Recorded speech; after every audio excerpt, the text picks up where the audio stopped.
కొన్నిసార్లు మనం అనుకుంటాం పంటలు పండుతున్నాయంటే ఇది మనం చేస్తున్న పని అనుకుంటాం, లేదా మన వలన అదృష్టం వల్ల జరిగే కార్యాలు అనుకుంటాం. కానీ దేవుడు ఆజ్ఞ ఇవ్వకపోతే భూమి పండే ఛాన్సే లేదు.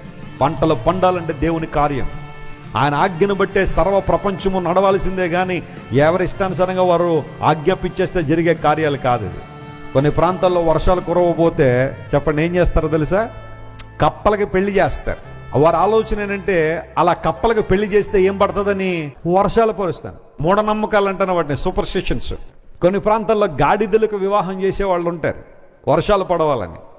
వర్షాలు పడాలని ఆ పూజలు ఈ పూజలు చేసేవాళ్ళు చాలామంది ఉంటారు. వర్ష దేవుడు కరుణించాలని అనుకుంటారు. ఒక్కొక్క విభాగానికి ఒక్కొక్క దేవుడు ఉన్నాడు అనుకుంటారు. అగ్నికి ఒక దేవుడు, వర్షానికి ఒక దేవుడు, ఆ భూమికి ఒక దేవుడు, ఆకాశానికి ఒక దేవుడు, గాలికి ఒక దేవుడు, ఇలా రకరకాల దేవుళ్ళు ఉంటారని ఆశించే వాళ్ళు కొంతమంది ఉంటారు. కానీ బైబిల్ సెలవిస్తూ ఉంది, సర్వమును తన ఆధీనంలో ఉంచుకున్న దేవుడు ఒకడే.